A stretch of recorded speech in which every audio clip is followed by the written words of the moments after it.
안녕하세요. 우리가 건강한 그리스도인으로 살기 위하여 어떻게 해야 하는지 고민해보는 그 네 번째 시간입니다. 오늘은 순종하는 삶에 대해서 함께 이야기를 나눠보기를 원합니다.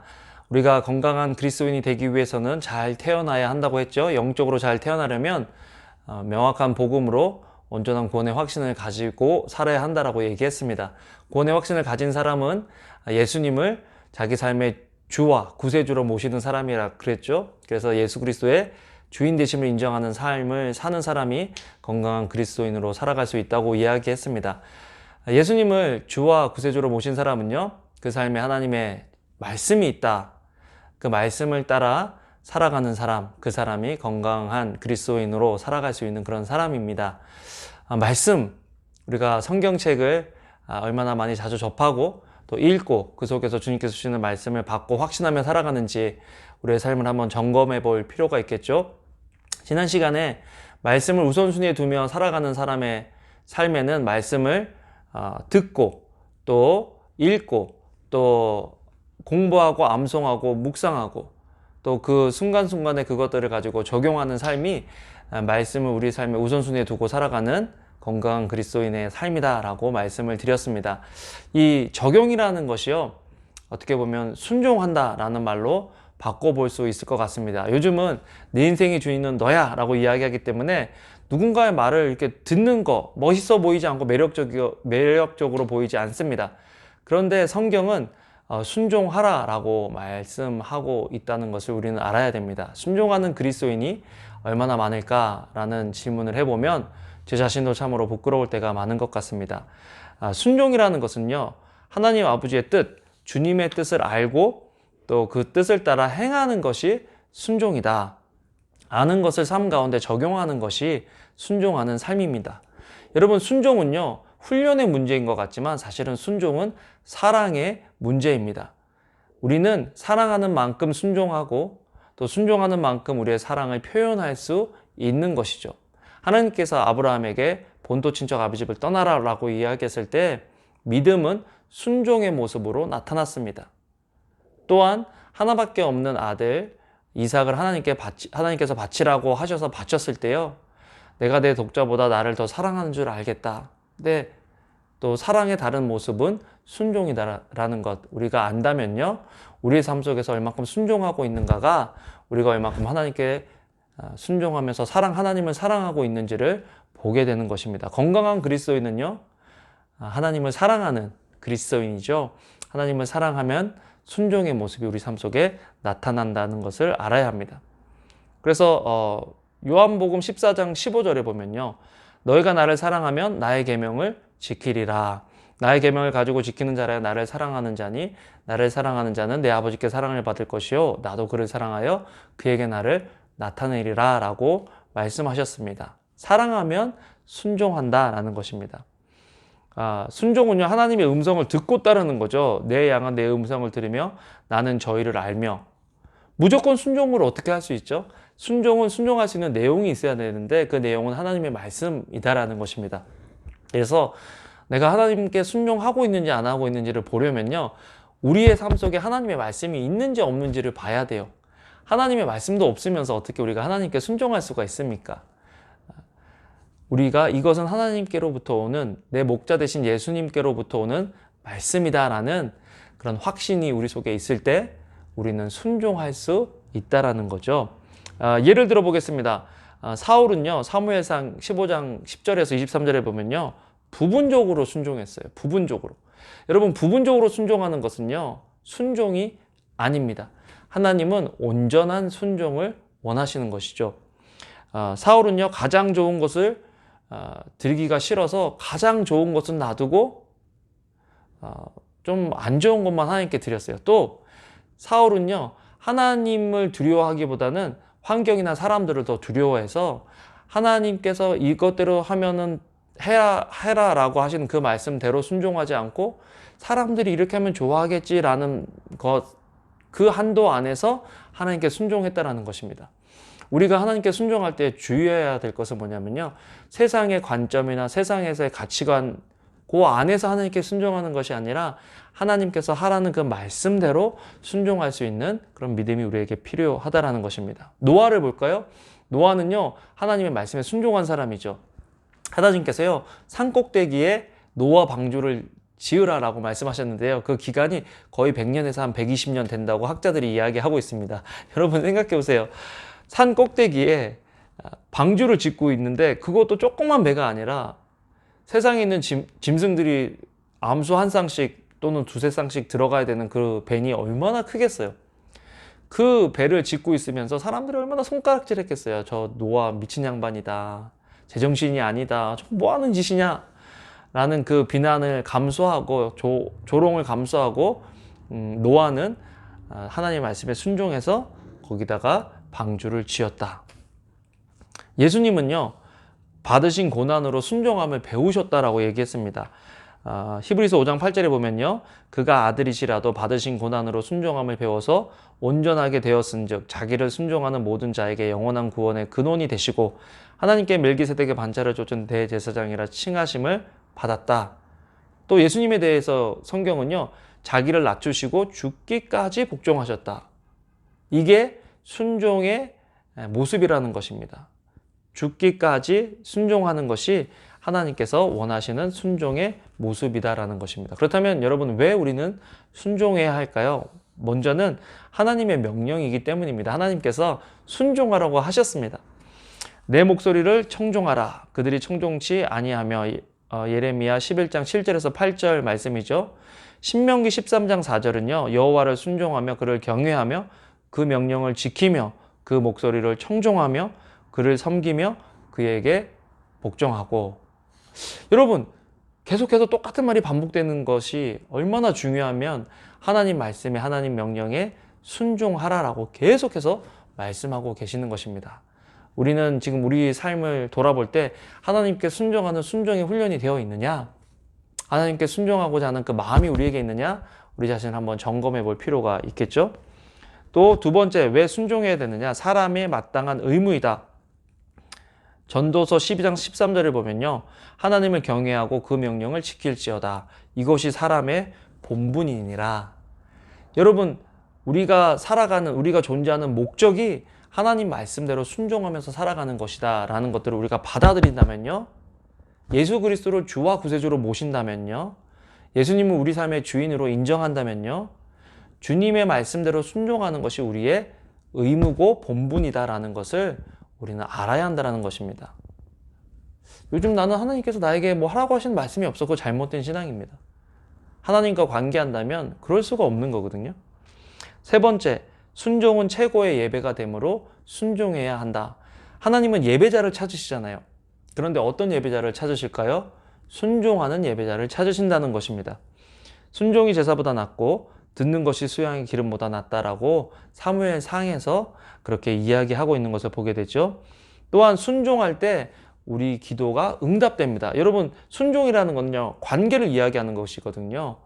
관계가 좋으면요, 그 좋은 관계성 속에서 얻어지는 것이 많은데, 하나님의 말씀에 순종한다는 것은 하나님과 관계가 좋다는 것이고, 하나님과의 좋은 관계성 속에서 기도의 응답들이 있다라는 것입니다. 요한일서 3장 22절에 보면요, 무엇이든지 구하는 바를 그에게 받나니 이는 우리가 그의 계명을 지키고 순종하는 것이죠. 그 앞에서 기뻐하시는 것을 행했기 때문이다.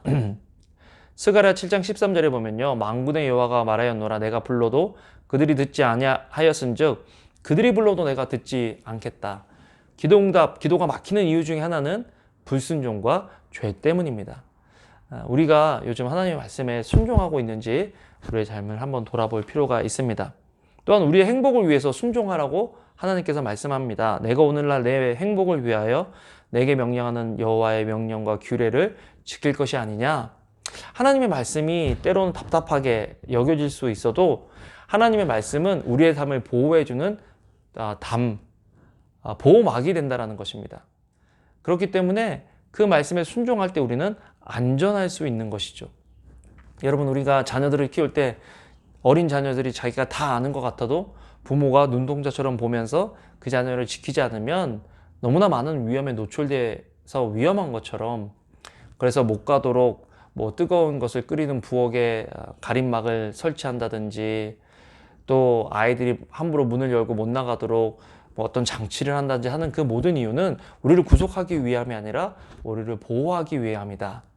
그렇기 때문에 우리는 하나님의 말씀에 순종할 수 있어야 합니다.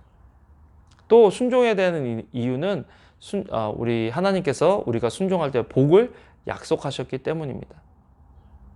신명기 28장 1절에요. 내가 내 하나님 여호와의 말씀을 삼가 듣고 내가 오늘날 내게 명하는 그 모든 명령을 지켜 행하면 내 하나님 여호와께서 너를 세계 모든 민족 위에 뛰어나게 하실 것이다. 뛰어나게 된다라는 것입니다. 그래서 여러분 자녀들 양육할 때요, 가장 중요한 것은 뭐 이것을 가르치고 저거를 가르치고 하는 것보다 더 중요한 것은 순종을 훈련시키는 것입니다. 눈에 보이지 않는 부모에게 순종하지 않는 아이들은요, 눈에 보이는 부모에게 순종하지 않는 자녀들은요, 눈에 보이지 않는 하나님께 순종할 수가 없어요. 그렇기 때문에 부모에게 순종하는 훈련을 가르치고 또 하나님의 말씀대로 순종하는 법을 가르쳐야 한다는 것입니다. 또한 순종할 때 하나님의 사랑을 받습니다. 너무나 당연한 거죠. 말 잘 듣는 사람을 우리가 더 사랑하잖아요. 우리 자녀들이 우리가 하나님께 사랑받기를 원한다면 순종을 해야 한다는 것입니다. 자, 그렇다면 거룩한 우리가 또 순종을 해야 되는 대상이 누구냐라는 것입니다. 우리는 누구에게 순종해야 되느냐? 하나님께 순종해야 된다. 보이지 않는 인도자가 되시죠. 신명기 13장 4절은요. 너희는 너희 하나님 여호와를 순종하며 그를 경외하며 그 명령을 지키며 그 목소리를 청종하며 그를 섬기며 그에게 부종하고. 우리가 하나님의 말씀, 하나님의 명령에 순종해야 된다. 두 번째, 영적 인도자에게 순종해야 돼요. 여러분, 뭐 나는 나 혼자 그냥 신앙생활에 나는 하나님과 직통이야. 그거 굉장히 위험합니다. 우리를 안내해주는 영적 인도자가 있어야 돼요. 영적 인도자가 부족하지만 기도하고 받은 말씀대로 이야기할 때 그 말씀에 순종할 수 있는 마음이 우리 속에 있어야 됩니다. 요즘 포스트 모더니즘을 살아가는 지금 시대는 너만 잘났냐? 특별히 요즘은요, 이전 세대보다 지금 세대가 더 똑똑하고 더 많이 아는 것 같아요. 우리가 살아냈던 그 시대는 우리보다 나이가 뭐 20살, 30살이 더 많은 사람들이 경험도 있고 지식도 있고 지위도 있었는데, 지금은 우리가 살아가고 있는 시대는요, 젊은 사람들이 우리를 더 앞서가는 사람들이 많아요. 돈도 있고 명예도 있고 권력도 있으니까 나이 드신 분들, 영적인 지도자들의 음성에 귀를 기울이기보다는 내 뜻대로 내 생각대로 판단하며 살아갈 때가 참 많은데요, 우리에게 영적 안내자가 있느냐? 여러분, 없으면 만드셔야 돼요. 저도 제 영적 안내자에게 여러 가지 공을 드립니다.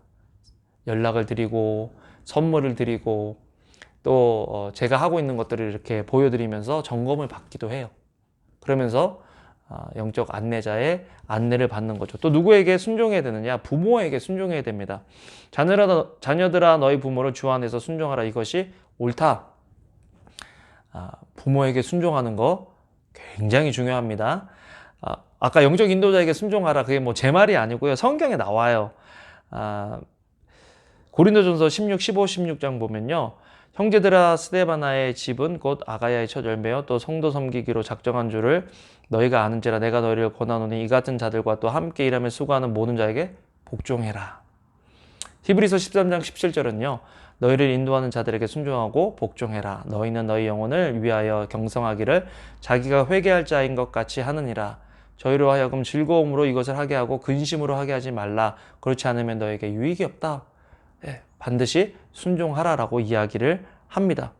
또한 권세 잡은 자에게 순종하라고 합니다. 비록 그 사람이 악해 보일지라도 인간의 세운 모든 제도를 주를 위하여 순복하되 혹은 위에 있는 왕이나 혹은 악행하는 자를 징벌하고 선행하는 자를 포장하기 위하여 그에 보낸 방백에게 하라. 각 사람은 위에 있는 권세들에게 굴복하라. 권세는 하나님께로 나지 않음이 없나니 모든 권세는 다 하나님의 정하신 바라. 로마서 13장 1절 말씀이죠. 물론 권세 잡은 자보다 더 위에 있는 분이 하나님이시기 때문에 하나님의 명령에 순종해야 되는 것이 필요합니다. 그러나 사회 질서를 위해서 세우신 사람에게 순종하는 것이 필요하다는 것 우리가 알아야 되죠. 또 상전, 주인, 까다로운 사람들에게도 순종해야 한다는 것입니다. 사원들아 범사에 두려워함으로 주인들에게 순복하되. 야, 나도 하나님 안에서 자유자야. 네가 뭔데? 라고 얘기하는 것이 아니라 내 위의 사람에게 순종하는 것, 그것이 건강한 그리스도인이 삶 속에서 행해야 될 그런 삶이다라는 것 알아야 됩니다. 아내가 남편에게 순종하라라고 이야기합니다. 아내들이여 자기 남편에게 복종하기를 주께 하듯 하라. 이거는 또 교회가 그리스도께 복종해야 된다라는 것과 똑같은 이치죠. 남편들도 하나님 또 아내의 말에 귀를 기울여야 합니다. 또한 그럼 다섯 번째로 어떻게 하나님께 순종할 수 있느냐? 여러분, 순종을 어떻게 할 수 있죠? 첫 번째, 잘 들어야 돼요. 듣지도 않는데 순종할 수가 없잖아요. 두 번째로 들은 대로 잘 실천해야 됩니다. 세 번째로 주의 계명을 지키기에 신속해야 돼요. 즉시 순종해야 돼요. 이게요, 자꾸 민기작거리면요, 순종을 안 하기가 더 쉬워요. 또 네 번째로 내 생각을 사로잡아서 순종해야 돼요. 아, 이건 아닌 것 같은데 막 이렇게 판단하고 또 주저하기보다는 하나님 말씀이라면 즉각적으로 순종하는 것이 필요합니다. 또 죽기까지 순종하신 예수님의 본을 따라서 순종해야 되는데요. 이건 참 어려운 일인 것 같아요. 그래서 은혜가 필요해요. 어떤 분은요, 순교도 은혜가 있어야 한다. 그래서 죽기까지 순종하기 위해서 하나님 저에게 은혜를 주시고 하나님을 사랑하는 마음이 점점 커지게 해주세요 라고 기도할 수 있는 겸손함이 우리에게 필요합니다. 전심으로 우리는 순종해야 돼요. 부분적으로만 하는 것이 아니라 우리의 온 마음으로 순종하는 것이 필요하죠. 그렇다면 왜 순종이 안 될까요? 첫 번째는 사람을 두려워하기 때문에 그래요. 사울이 그랬죠. 사울 왕은 하나님의 말씀보다 사람을 더 두려워해서 온전히 순종을 하지 못했어요. 또 주님의 주인 되심을 인정하지 않고 잊고 살 때 그래요. 요즘 내가 주님의 주인 되심을 인정하고 있는지 한번 돌아볼 필요가 있겠죠. 또한 주님을 향한 사랑이 없을 때 순종하기가 참 힘들어요. 아까 말씀드린 것처럼 순종은 사랑의 문제입니다. 하나님을 사랑하면 순종하죠. 그래서 내가 하나님을 사랑하고 있는지, 그렇지 못하다면 사랑을 회복시켜 달라고 기도해야 됩니다. 여러분, 요즘 어떤 순종하는 삶을 살아가고 있는지 모르겠네요. 오늘도 하나님과 관계하면서 하나님께서 주신 말씀이 있다면 힘들고 어려워도 순종할 수 있는 그런 저와 여러분들이 되면 좋겠습니다. 기도하겠습니다. 사랑과 은혜가 많으신 참 좋으신 하나님, 주님께서 주신 말씀, 그 말씀대로 순종하며 살아나갈 수 있는 저희들 될 수 있도록 주님 도와 주시옵소서. 주님을 더 사랑하는 저희들 될 수 있도록 도와주시기를 원합니다. 감사를 드립니다. 예수님 이름으로 기도합니다. 아멘. 아멘. 여러분, 정말 건강한 그리스도인으로서 살아가기를 주님의 이름으로 축복합니다. 사랑합니다.